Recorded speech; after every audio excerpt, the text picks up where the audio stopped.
Listen, I'm a girl's girl, but that doesn't mean that I'm gonna sit here and agree with everything that we do. We talk about wanting something different, wanting a godly man, wanting to be chosen, but then we're out here entertaining men that we know we don't even like. We keep conversations going just for the attention, entertaining someone's interest just because it feels nice to be wanted. And I say this from experience because there was once a time where God had to deal with me personally on that. He showed me just how selfish that really was, how careless it is to play with someone's emotions just because you're lonely or bored or craving validation, and how it doesn't just hurt them, it damages you too. We love to talk about men needing to guard our hearts, but when's the last time that we guarded theirs? If you know that there's nothing there, then stop entertaining it. Stop replying just because it feels good to be wanted. And let's be real, that's not protecting your peace. That's feeding your pride, and it's not maturity, it's manipulation. And then we have the audacity to turn around and say, there's no good men left. No, there are good men. We just don't know what to do with them. We mishandle them. We use them as fillers for the emotional space that we never surrender to God. We keep saying that dating is hard, but it's not hard. It's us. We've normalized leading people on. We've romanticized being unavailable, and we've made ego look like confidence. But God can't bless that. He's not going to send you something sacred when you still treat hearts like they're disposable. So yes, I am a girl's girl, but I'm also going to hold my sisters accountable. And if you can't honor someone's heart, then you're not ready to ask God for theirs. And at some point in time, modern women have to understand that, you told a man that you don't want a man talking to you. So when a man goes and, is it a wrong thing for a man to go and do something else with his time besides being in somebody else's face? Because that's what modern women want. They want you to be in their face. They don't necessarily want anything with you because you're not Chad or Tyrone. They just want some attention and validation. Okay, how would you respond to this, and who's right, me or her? Somebody on my timeline posted this. The guy said, "Hey love." She said, "What up though?" And he said, "What you on?" She immediately took offense. She posted it on social media and said, "Hey, how would you respond to this?" So I responded and said I would soften up, and I would be like, "My bad, babe. How are you?" Because in my experience, dudes don't like to be talked to like from chicks that they kicking it with. So most of the comments were like mine. And she said, look, most dudes who not from Detroit appreciate a chick who like, "What up though?" It was friend zone vibes. Like once you say "what up though," like you kind of talking to him like that's my, like not, that's my man, my man, my man. Now she goes on to say that she's never been denied access to a man because she said "what up though," but that's not really what I meant. So I don't feel like he denied her access. I feel like he was like, "What tip you on?" I have very much so had a man be like, who you talking to? When I didn't talk to him like he one of my homeboys. Is it a problem for men if women speak to them like they the homie? Now tell me, who do you agree with? Do you agree with her that his response wasn't warranted, or do you agree with me that her response may have come across a little friend zone-y, that's the homie vibey type deal? I really think that older women is lonely. Can all the older women come out and be like, y'all ain't lonely? No one tells you just how lonely your 40s can be. Your 40s can feel really lonely no matter how many people you're surrounded by. I was just thinking, I'm probably going to be alone for the rest of my life. How many of you are alone and are okay with it? Are okay with it? The older I get, the more that I see it. We are in a generation of women that was born from the 70s and the beginning 80s, where a lot of those women are desperate. I hate to say it, but they are desperate. We got a lot of women that's that 45 to 50-year-old range, where those women are so desperate and lonely that even though they leave the men that they claim that's treating them bad, they will still go right back after with the same pair of knees if they still in good condition. Run after them same goddamn men that they was claiming so bad. But then you come to realize them men don't be as bad as the women claim that they were from the very goddamn beginning. I'm so tired of being alone. I'm so tired of trying to find love on him. I may not be pretty to somebody, but goddamn, I'm pretty to me. I'm so tired of being alone. I'm tired of this. And honestly, you know, modern women be like, why am I not being asked out? It's because honestly, men are having, with a lot of these young ladies, men are having to ask. Men are having to beg for the bare minimum. I'm having to beg for softness. I'm having to beg for, you just showing some type of interest. I'm having to beg for you to say that you even like me. I'm having to beg for you to say thank you. While you expecting me to buy you all of these gifts and wine you and dine you and all that stuff. So I left her and got married to a girl who just did 7 years in prison. I only been knowing her for 4 months. So boom, I had to leave this girl because she was working too much and she wasn't making enough time for me. Yes, she make good money, and if she didn't, I would call her a broke bitch. But I need time. Because the great philosopher Scarface Mark once told me, if a thou wow doesn't make thy happy, then rocks shall be kicketh. She had the nerve to get mad at me and say I was confusing. Said I wanted her to make money, but how she supposed to make money if she's spending time with me at the house? I said, that's for you to figure out. And until you do that, I'm gone. Because you know I'm in my soft guy era. So I left her and now I'm married to a girl who just did 7 years in prison. I only been knowing her for 4 months, so I keep y'all updated on how I go. But shout out Goody and Mark for the whole soft guy era movement. I heard it made Fox News. I wouldn't know because I don't watch that shit. But it made Fox News. People so upset about a little soft guy era movement. It made the news.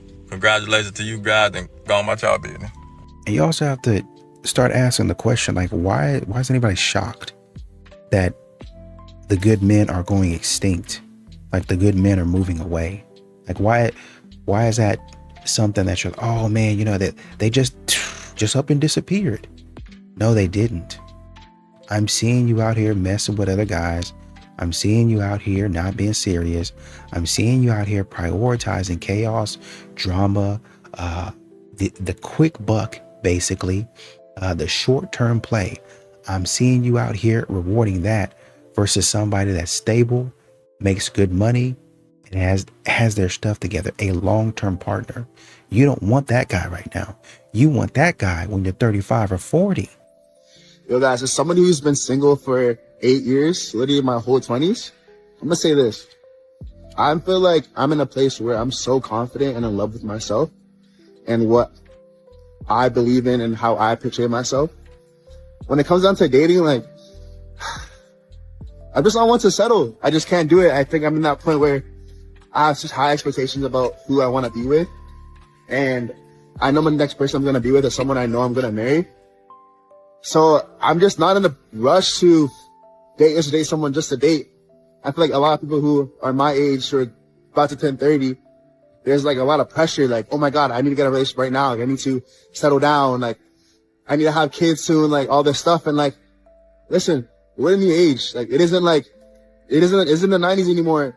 Like, you really got to make sure you settle down with the right person. You know who's actually you're going to settle down with and be with and be long term with, because that person can really dictate the rest of your life, the rest of your 30s, and whoever comes ahead. So yeah, guys, just lock in. Lock in on yourself. Take your time to really love yourself and really understand like who you are and what you can offer someone, and what you actually need in a relationship.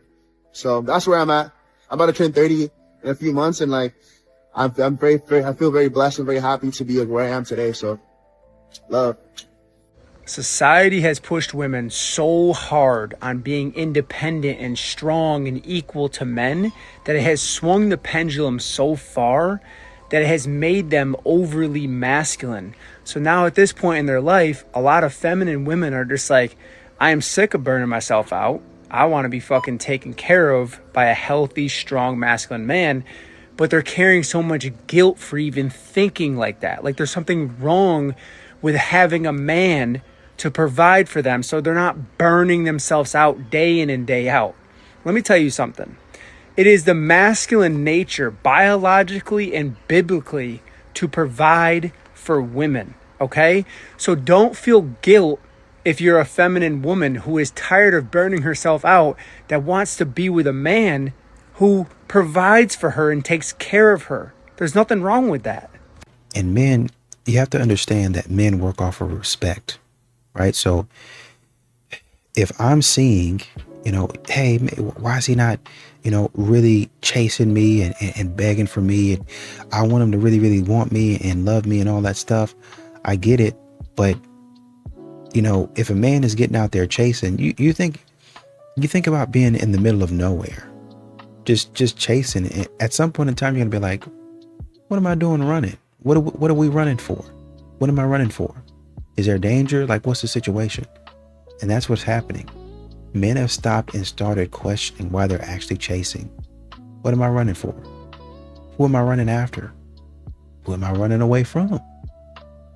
And when you see men stop and start to do that analysis, now it gets clarity on, oh, well, what the heck? Why am I going in this direction? Ain't nothing over here for me. And that's when you stay over there and you sit over there like, oh man, he just quit chasing me because he stopped running and he started thinking. And once he started thinking, he got some mental clarity and was like, oh, she wasted my time. Let me go run in the next. Let me go run in the other direction towards my goals, towards my vision, toward my aspiration. Let me go back that way. Let me find somebody back that way that actually likes me. That's why you're missing out on these good guys. You're not losing your man because he stopped loving you. You're losing your man because you stopped respecting him. Love doesn't keep a man. Respect does. It's not what you say, it's how you say it. Tone, reactions, how you talk to him when you're upset and when people are watching. Interrupt him, belittle him, roll your eyes. That's disrespect. Men don't fight forever. They go quiet, distance, and then they're gone. If you're a man who can feel your woman losing respect for you and you don't know how to flip it, DM me. I help men fix this every day. All women say they want a good man until they actually meet one and realize they're not equipped to handle him. A good man is not convenient. He doesn't bend to accommodate chaos. He doesn't rearrange his values because you're emotional. A real good man has discipline, boundaries, and priorities that don't shift based on your mood. And this is where women get confused. When you've never met emotional maturity, you misread everything. You call him cold because he won't tolerate drama. You call him selfish because he protects his peace. You label him detached because he refuses to beg for your approval. But that's not coldness. That is self-respect. A man who knows his worth doesn't move from insecurity. He moves from conviction. Good men don't chase drama. They don't chase chaos. And they sure as don't chase women who weaponize emotion. They build, they lead, they create order. Most women aren't ready for the responsibility that comes with a stable man because stability doesn't feed your need for emotional roller coasters. It doesn't scratch that itch for unpredictable validation. For women raised in dysfunction, peace feels boring until you lose it. A good man requires partnership, respect, and a woman who's emotionally regulated, not reactive, not reckless. Stay solid. Good men don't bend. They build. And the right woman rises to meet him. Y'all, I am as independent as they come, and I'm here to tell you that feminism destroyed my marriage. Feminism is demonic. Let's talk about it. It pulls away God's original design for man and woman. God, man, woman, children. And yes, men are the head of the household. And that's what ruined my marriage because I looked at my husband as my equal, that we were competing with each other, and that I wore the pants, that I made the rules, I had the control. But this is when women no longer listen to understand, they listen to respond. So I'm not saying that we as women are below men. That's not how it is. And women are going to hear this and think, I can provide for myself. I can do everything that a man can do for myself and be happy and do what I want to do. Listen, I know you can. I can too. That doesn't mean we're supposed to. We are not equal. We are equal in importance, but we are not equal in our roles. Feminism completely destabilized the whole family structure, and we're watching the consequences of it in real time. The problem does not lie with the woman having her own job or even having a career or her own business. The problem lies because feminism told us to prioritize all of that over being a mother and a wife. Feminism has sold women the lie of freedom, but take a look around. Are women actually freer? But actually, if you look around, women are more anxious, more lonely, more confused, even more medicated than ever. They're not freer. So maybe, just maybe, the problem isn't men. It's a lie that we've been sold. And I only say all this because I know I've been there, I've lived it. I'm speaking from truth. And Jesus saved me. The culture is going to call this misogyny, this whole post. Meanwhile, scripture calls it order. Y'all have a blessed day. When is the last time a man has approached you? And if you're a man, when is the last time you've approached a woman? And I'm not talking about the club drunk being like, what's your name?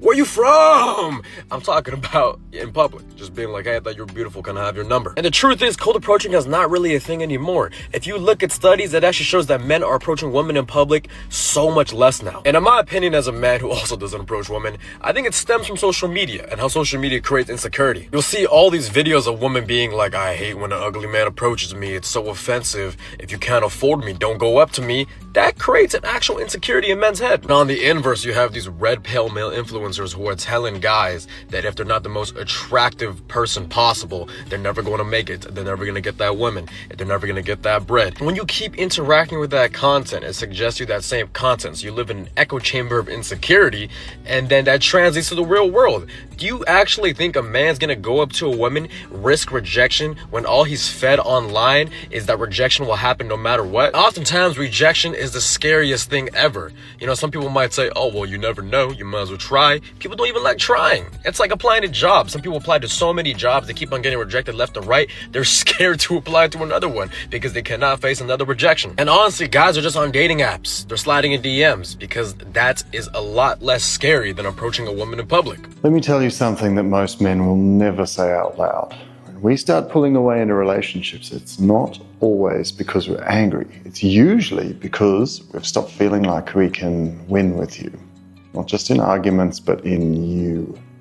We feel like everything we do is wrong or not enough or misunderstood, so we retreat. We work more, we scroll more, we stop being romantic, not because we don't want you, but because we don't want to feel rejected again. And here's the hardest part. We don't have the words to explain it, so we go quiet. And from the outside, it looks like we don't care. But inside, we're drowning in failure. That's what this series is about. Not defending bad behavior, but giving you the lens no one has ever handed to you. Here's what most women don't realize when a man starts pulling away. Her body count matters, but the reason isn't what you think. I'm Max Butterfield, Dr. Max Butterfield. I study this kind of thing for a living. 3 science-backed facts you should know. Number 1, women with high body counts do show more instability and lower satisfaction in their relationships later. It is a very small and weak relationship, but it does exist. The reason why will surprise you, and it's not why you think. What is it? Well, number 2, it turns out women with high body counts are treated differently than men with high body counts. There is a stigma. Men get away with it, and women are treated like garbage. So what does that mean? Number 3, it has nothing to do with who her past partners have been or how many there have been, and it has everything to do with how that bothers you and then how you treat her as a result. This is going to make everybody so mad, and I'm okay with it. Why? Because I'm not an influencer. Follow me for daily science-backed reels and click on the link in my bio for free guides and more. Say goodbye to the influencers. Say hello to science. Black women are the most single, and we have the biggest women, most overweight, most obese. Again, whether you want to use BMI or not, we can look with our 2 eyes. Y'all really got to stop playing with us on that. You think I want to say that? No. You think people are making it up? No, we can see it with our own eyes. It's like, no, Black women really aren't that big. No, yeah, you are. We have the most single women. We have the biggest women. I think they intersect. Ladies, you will not fix the single problem as a whole until you fix the body, attitude, and mindset problem. Today, we're just focusing on the body. But until you fix the body, attitude, and mindset problem, you're not going to fix the single problem. Okay. When you have all 3 of those things, body, attitude, and mindset, you're a unicorn. Bam, results. Exactly. It's not complex, but a lot of women are making this very hard. I don't like that for you, ladies. A lot of you making this too hard. All right. Let's talk about making your man lunch for work. And no, this is not about, well, I work too. Why doesn't he make me lunch? Girl, pause. Wrong video. We are not talking about keeping score. We're talking about keeping connection. I pack his lunch because I like knowing he's out there with a little reminder of me. And when he opens it and sees his favorite snack or a note that says, can't wait for later, trust me, the man's not just thinking about food anymore. It's not about old school gender roles either. It's about making each other feel wanted, even when apart. And let me tell you, small things such as this, they build the kind of intimacy that lasts. So ladies, don't let the fairness police get in your head and ruin the vibe. Sometimes it's about setting the mood before he even walks through the door. And sometimes it's just about having a little fun, making sure you are the best part of his break. This is how to flirt with a girl if you see her out in public and you want to go talk to her. To start off, here's what you don't do. You don't go up to her and say, hey, I thought you were really pretty, like I just wanted to come and talk to you. Because then she's just going to be like, thanks, that's so sweet. And then where the hell do you go from there? What you need to do instead is start a conversation that actually produces a dialogue so that she can, bounce back and forth and you guys can actually catch a vibe from each other. A cute intro a guy once did for me was he came up and asked for like a fun coffee order because he wanted to try something new. And I was like, oh my God, that's so sweet. Let's have a chat. Now, once you're in the conversation, let me preface. You don't know how long she's been there. You don't know how long she wants to be there. You don't know if she even likes talking to you. Keep the conversation short, sweet, casual, fun. Worst thing you could possibly do is annoy her with your presence because then she'll just never be receptive. After you have this short, sweet dialogue, you want to throw in a non-invasive call to action. What I mean by that is like if you're talking about books, for example, be like, oh, maybe I can get some of your book recommendations sometime. And then the most important part, give her your number. Give her your number. Don't ask for her number, give her yours. Because you never want to go up to someone and just start demanding things. Like if you are the one going up to her, you want to be the one offering something. Offer her your number. And the best way you could do this is like write it down on like a little napkin or something. That's so sweet and endearing. But yeah, just in general, don't be a creep, don't be weird. You guys are probably both really normal people. So I'm sure she'll appreciate you coming up to her in person because that's a really hard thing to do. Yeah. Where do I put it? On the ground. Who needs a man? Not me, baby. Not me. You see? Oh my God. What the fuck? That's not oil.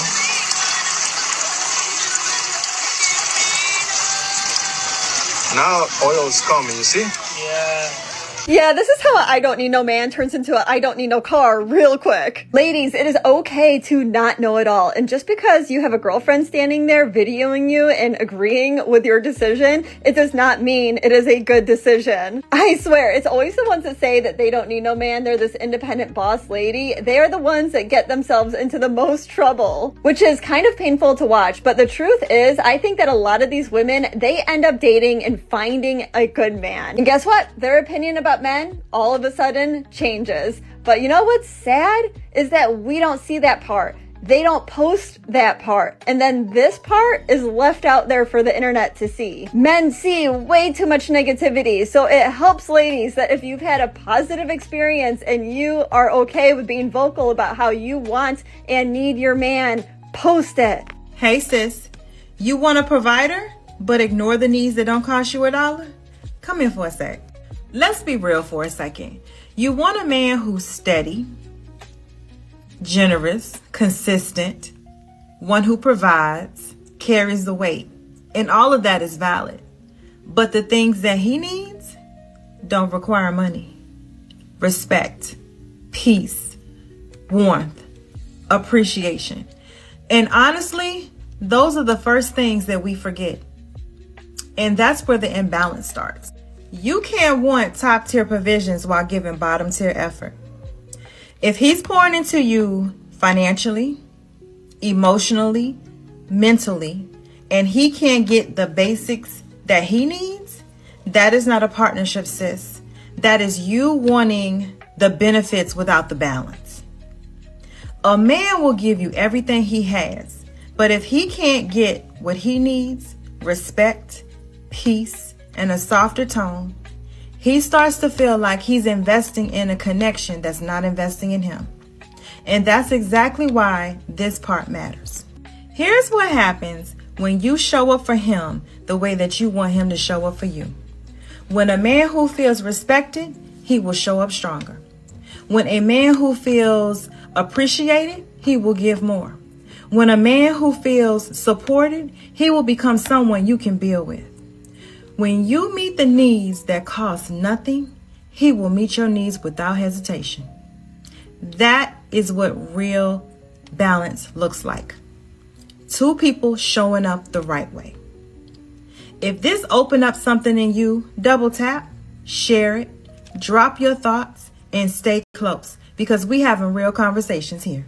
The truth is that most women are attracted to their form of masculinity, which masculinity to women typically leans more conservative. It just does. Because if he really thought that y'all were absolutely equal, then you would split everything equally. That's 50-50, but y'all don't want to do that. You all don't actually want liberal men that really believe that you are their equal, because then they're going to financially treat you like you're equal. But you don't want that. You don't want them. So you're either going to make it work with a more conservative man who is willing to pay for everything and not hold you accountable in those ways, or you are going to find someone who wants to hold you accountable because they actually think that they're your equal. Pick a side. Trust me, what she says will shock you. Maybe we would have more successful marriages if society stopped making women believe that serving and submitting to their husband is weakness, instead of understanding it as part of God's design for marriage.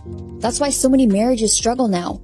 People are building relationships on feelings, attraction, convenience, and control instead of building them on God, purpose, and sacrifice. A biblical marriage is not about who has more power. It's about two people understanding their God-given roles and honoring them. When a husband truly follows God, leadership stops looking like control and starts looking like sacrifice, protection, responsibility.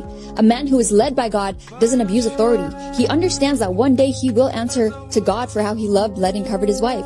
And when a wife truly follows God, submission stops looking like weakness and starts looking like trust. Not because she's less valuable, but because she understands the power of building with her husband instead of competing against him. The Bible never said the wife was beneath the husband. God made Eve out of Adam's rib for a reason. She is his helper, his partner, his favor. Scripture says the men on the flip side don't want a woman that's saying, I don't need you. Ooh, I make my own money, so what do I need you for? But wait, can I ask you a question? What is the problem with I don't need you to function in my life, but I do desire you. I do love you. I do want you, but I do not need you to Oh, SD, what's up, SD? So you talking that up on the humble, because that's not that's and a lot of times I don't even fall in line with the traditional conversation, but like that's not how that badge gets worn. Okay, how does that badge doesn't get worn as I don't need you, but I love you. It's I don't need you because you triggered something in me that validated what I thought about y'all all along.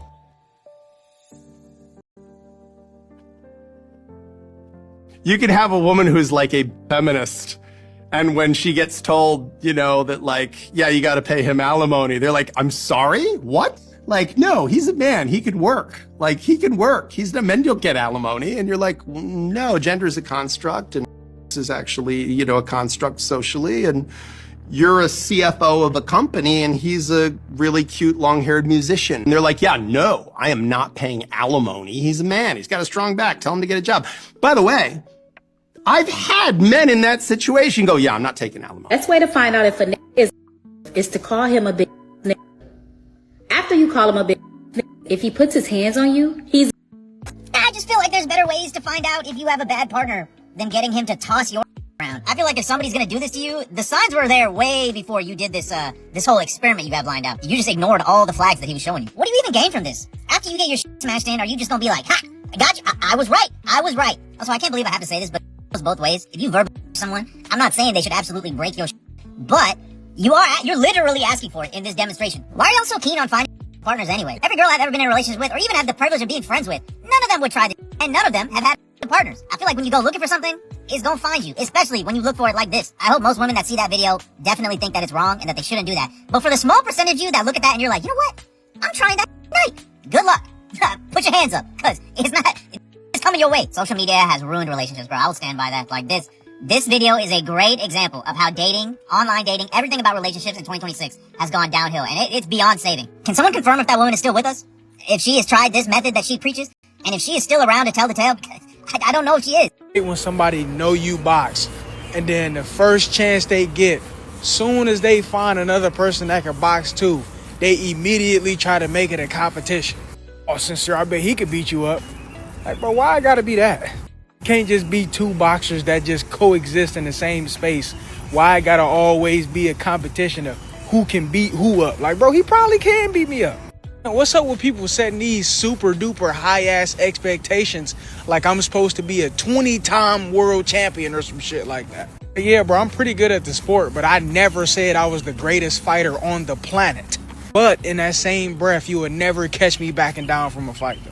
How does a man attract a high-quality woman? High-quality women are high quality because they have depth and they're real and they're not on the surface. They want a real man who can hold space for them and make them feel safe. So she's looking for depth, presence, and safety. A man thinks he gets the high-quality woman by providing status, muscles, looks, money. That may be part of it, I'm not denying that. What's more important is his emotional maturity enough where she can feel safe. Is his presence deep enough where she can feel seen? Is his connection to God deep enough where she can feel the divine running through him? Those things are what high quality women look for. And the more men cultivate that when they're single, the more they increase her chances of finding the queen. Because then she has a king. She's not looking for a boy, she's looking for a king. Have you ever made a woman pay for herself on a date? You seem like the type that would do 50-50.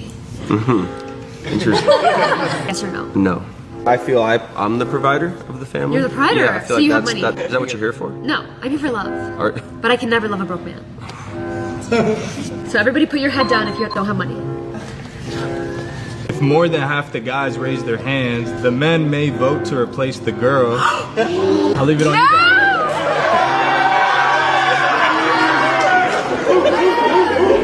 They all wanted to swap. And that's what happens when you get rejected. Modern women really, they're not serious. They always have something silly to say. Well, how come I can't get a man to take me seriously? This goes beyond joking, right? Because you can have fun, you can be silly. You know, that's just who she is. She's just a goofy person. She just likes to have fun. She just likes to cut up. That's just who she is, right? If that's not your personality, leave her alone. That's one thing. What we have today is modern women cackling and being silly in a man's face when a man is trying to approach. And not only do they act silly and immature, they continue it instead of saying, no, we just playing. What's going on? There's one woman in the gym, man came up to her, you know, maybe he could have said something a little bit better. Maybe he could have approached a little bit better. He didn't do anything weird. But, you know, maybe he could have said some stuff better. Her friend jumps in, starts cackling and doing all that other stuff. And instead of saying, no, I'm sorry, go ahead. You know, this is your moment. And really, you know, being genuine about it. You know, maybe you give him a good natured ribbing. Hey, you remember when you said that to Chloe? And, you know, just kind of bust out laughing. And, you know, you kind of roast them a little bit and go on about your business. Men can take that. What men don't want to be involved in anymore is being the butt of the joke every single time. And they really didn't even do anything wrong. It's not worth it, man.